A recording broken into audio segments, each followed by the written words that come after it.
سڵاوتان لێبێت لە شارپرێسەوە پوختەی هەواڵی ئەمڕۆتان پێشکەش دەکەن.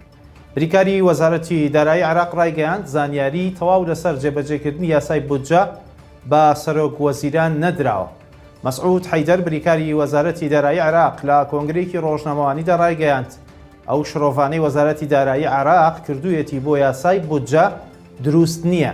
دەژڵێت موچەی موچەخۆرانی هەرێمی کوردستان لە یاسای بودجەدا مانگانە 775 میلیارد دینارە نابێت ببەسترێتەوە بە هیچ شتێکەوە و دەبێت خەرج بکرێت. مەسعود حەیدەر جەختیشی کردەوە دەبێت بە گوێرەی یاسای چاودێری دارایی ئیش بکرێت و یاسای بودجە وەک خۆی جێبەجێ بکرێت. ڕێگە بە هیچ کەسێک نەدرێت بە گوێرەی میزاجی خۆی مامەڵە لەگەڵ بودجە بکات. وتیشی زانیاری تەواو لەسەر جێبەجێکردنی یاسای بودجە بە سەرۆک وەزیرانی عێراق نەدراوە.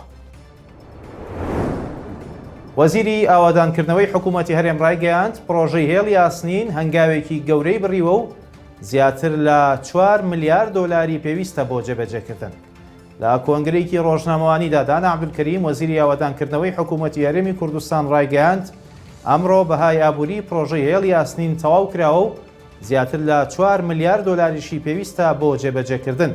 وەزیری ئاوادانکردنەوە وتیشی پرۆژەکە لە ڕووی ئابووری و پیشەسازی و گەشتیاری و کشتتوکاڵیشەوە هەرێمی کوردستان دەباتە قۆناغێکی باشترەوە. ئاماژەی بۆ ئەوەش کرد پرۆژەی هێڵی یاسنین لە سنووری تورکیاوە واتە لە ئیبراهیم خەلیلەوە دەست پێ دەکات و دەگاتە پەروێزخان لە سنووری ئێران و لە ڕێگەی مووسڵ و کەرکووکیشەوە بە ناوچەکانی تری عێراقەوە دەبەسترێتەوە. مانگی شوباتی ساڵی ڕابردوو یاداشتی لێکتێگەیشتن لە نێوان وەزارەتی ئاوادانکردنەوە و نیشتەجێکردن و کۆمپانیای دوی جەبانی ئەڵمانی بۆ پرۆژەی هێڵی یاسنین لە هەرێمی کوردستان واژوو کرا.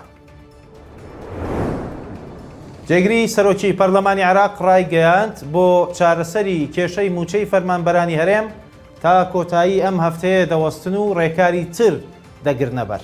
شاخەوان عەبدوڵڵا جێگری سەرۆکی پەرلەمانی عێراق ڕایگەیاند لەگەڵ زۆرێک لە هێزە سیاسیەکان و سەرۆکایەتی پەرلەمانیش باسی لەوە کردووە دەبێت سنوورێک بۆ نەناردنی موچەی فەرمانبەرانی هەرێم دابنرێت و بۆ ئەوەش وەک نوێنەرانی کورد تا کۆتایی ئەم هەفتەیە چاوەڕێ دەکەن.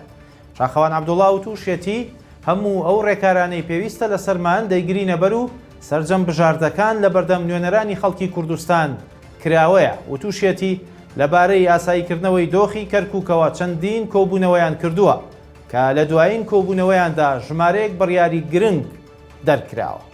خواتان لەگەڵ.